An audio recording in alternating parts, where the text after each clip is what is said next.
पाकिस्तान और सऊदी अरब के दरमियान स्ट्रेटेजिक दिफाई माहिदा तय पा गया। सऊदी वलीअहद मोहम्मद बिन सलमान और वजीर आजम शहबाज शरीफ के माहिदे पर दस्तखत। माहिदे के तहत एक मुल्क के खिलाफ जारहियत दोनों मुल्कों के खिलाफ जारहियत तस्वुर होगी। पाकिस्तान अब हरमैन शरीफैन के तहफ़्फ़ुज़ में सऊदी अरब का पार्टनर बन गया। किसी भी जारहियत पर दोनों ममालिक मिलकर जवाब देंगे। दोनों ममालिक इलाकाई सालमियत को लाहक खतरात का मिलकर मुकाबला करेंगे। सऊदी वलीअहद और वजीर आजम शहबाज शरीफ ने माहिदे के बाद एक दूसरे को गले लगाया। मुश्तरका एलामी के मुताबिक माहिदे का मकसद दोनों ममालिक में दिफाई ताउन बढ़ाना है। माहिदा खित्ते और दुनिया में अमन और सलामती के हुसूल के लिए मुश्तरका अज़्म है। ये दोनों ममालिक की सलामती को बढ़ाने के लिए मुश्तरका अज़्म का अक्कास है। माहिदे का मकसद किसी भी जारहियत के खिलाफ मुश्तरका दिफा और तहफ़्फ़ुज़ मजबूत बनाना है। इससे पहले कसर यमामा पहुंचने पर शहजादा मोहम्मद बिन सलमान ने वज़ीर आज़म शहबाज शरीफ को खुश आमदीद कहा।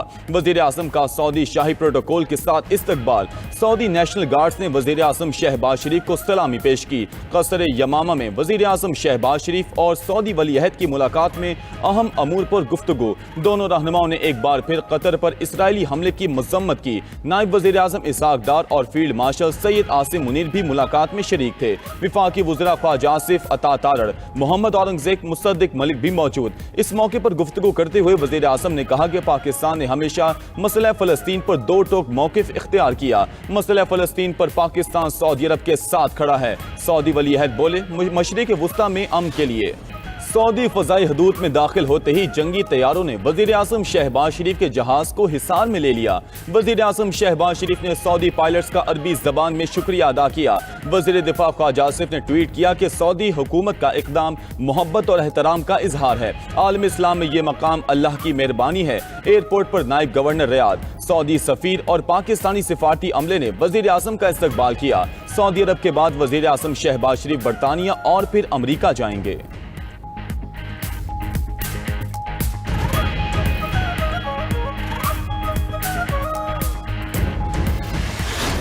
पाकिस्तान और यूएई के दरमियान सुपर 4 मरहले में जाने की जंग। इवेंट के 10वें मैच में दोनों टीम्स दुबई स्टेडियम में मद्दे मुकाबिल। पाकिस्तान ने पहले खेलते हुए 9 विकेटों पर 146 रन बनाए। हदफ के ताकुब में मुत्तहिदा अरब अमारात की बैटिंग 6 विकेटें गंवा दी। ओपनर अली शान शरफो 12 और मोहम्मद वसीम 14 रन बना सके। पाकिस्तान की तरफ से फखर जमान निस्फ सेंचुरी बनाकर टॉप स्कोरर रहे। मैच के दौरान अंपायर गेंद लगने से जख्मी हो गए।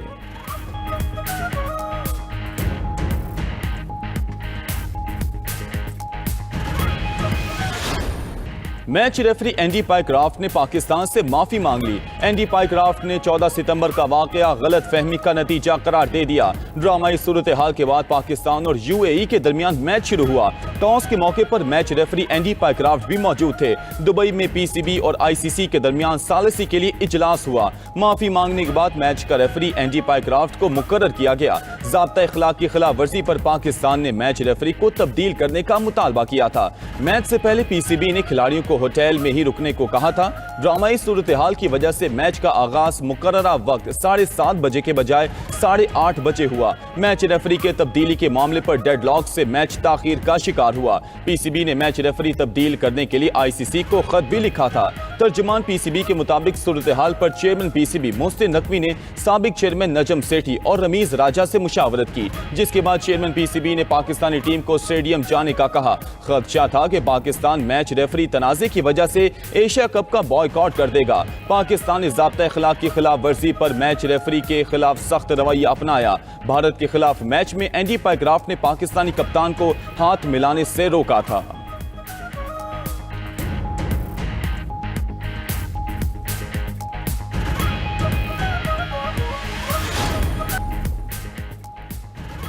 पंजाब में सैलाब उतरने के बाद मसाइल ही मसाइल। किसी का घर तबाह हुआ तो किसी की फसल, जमा पूंजी भी ना रही। मुतासरीन के माल मवेशी भी सैलाबी पानी में बह गए। सियालकोट, वजीराबाद, अलीपुर चट्ठा में हर तरफ तबाही। कसूर से बहावलपुर तक दरियाई पट्टी में आबाद लाखों लोग बेघर। आरिफवाला में भी किसान माशी बदहाली का शिकार। धान, कपास, तिल और चारे की तैयार फसलें सैलाबी रेले निकल गए। शेखुपुरा में सैलाबी रेले फसलों की जगह रेत छोड़ गए। किसान बेबसी की तस्वीर बने, हुकूमती इमदाद के मुंतज़िर।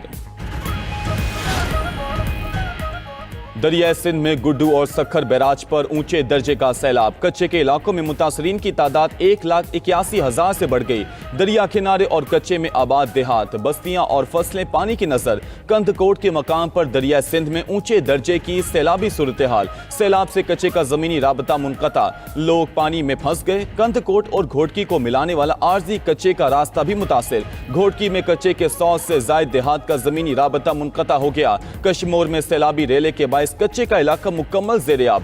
फेडरल फ्लड कमीशन के मुताबिक दरिया चनाब में पंजनत पर निचले दर्जे का सैलाब है। पंजनत के मकाम पर पानी की सतह मजीद कम हो रही है। अमरीकी सदर डोनाल्ड ट्रंप का दौरे बरतानिया जारी। अमरीकी सदर को शाही प्रोटोकॉल में विंडसर कैसल ले जाया गया। हेलीकॉप्टर शाही रिहाइशगाह पर उतरा तो शहजादा और शहजादी ऑफ वेल्स ने ट्रंप का इस्तकबाल किया। ट्रंप को गार्ड ऑफ ऑनर भी दिया गया। अमरीकी कौमी तराना भी बजाया गया। विंडसर कैसल में शाह चार्ल्स अमरीकी सदर को शाही ज़ियाफत देंगे। अमरीकी सदर के साथ खातून अव्वल मेलानिया ट्रंप भी विंडसर कैसल पहुंची। विक्टोरिया हाउस के बाहर बरतानवी शाह चार्ल्स और मलका कमेला ने ट्रंप का इस्तकबाल किया। अमेरिका और बरतानिया के दरमियान अहम मुआहिदों का इम्कान। एटमी तवानाई और IT शोबों में मुआहिदे होंगे। ज़राए के मुताबिक अमरीकी IT कंपनीज बरतानिया में $40 अरब की सरमायाकारी करेंगी।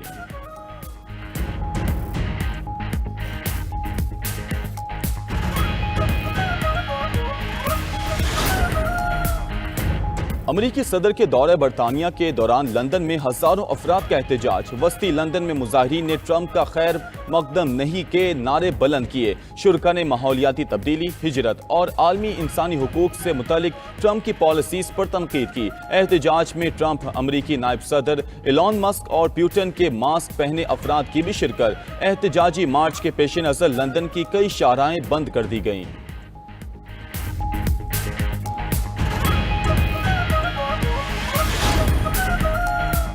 इसराइल का गजा सिटी को खाली करने के लिए 48 घंटे का अल्टीमेटम। 3.5 लाख अफराद नकल मकानी करने पर मजबूर हो गए। शहर से इनखला के लिए आर्जी रास्ता जुम्मे तक खुला रहेगा।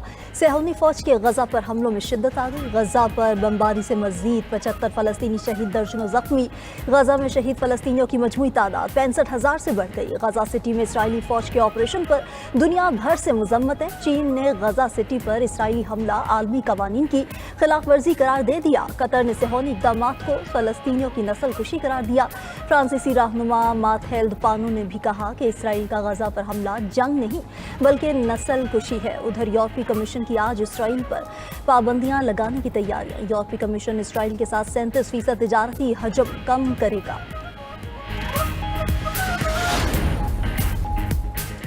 अमीर कतर शेख तमीम बिन हमद सानी का उर्दन का सरकारी दौरा। उर्दन के बादशाह अब्दुल्ला दोम ने अमीर कतर का इस्तकबाल किया। उर्दन के शाह अब्दुल्ला की कतर के अमीर शेख तमीम बिन हमद सानी से मुलाकात। शाह अब्दुल्ला ने दोहा पर इसराइली हमले की मजम्मत और कतर की हिमायत का इयादा किया। दोनों ममालिक का खित्ते में इसराइली जाहियत समेत दीगर अहम अमूर पर तबादला ख्याल। दोनों रहनुमाओं ने इसराइल की जानिब से गजा में ज़मीनी कार्रवाइयों में तोसी की मजम्मत की।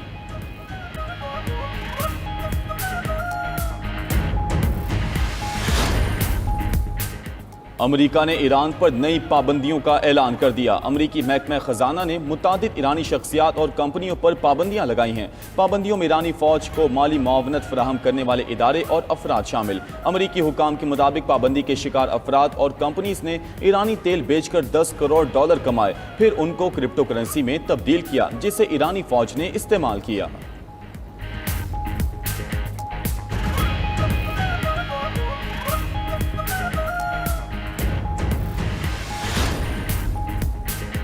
लीबिया के साहिल के करीब तारकीन वतन की कश्ती में खौफनाक आतिशज़दगी। 50 सूडानी पनाह गुज़ीन हलाक हो गए, जबकि 24 को जिंदा बचा लिया गया। गैर मुल्की मीडिया के मुताबिक ताहाल हादसे की वजह का तयन नहीं हो सका।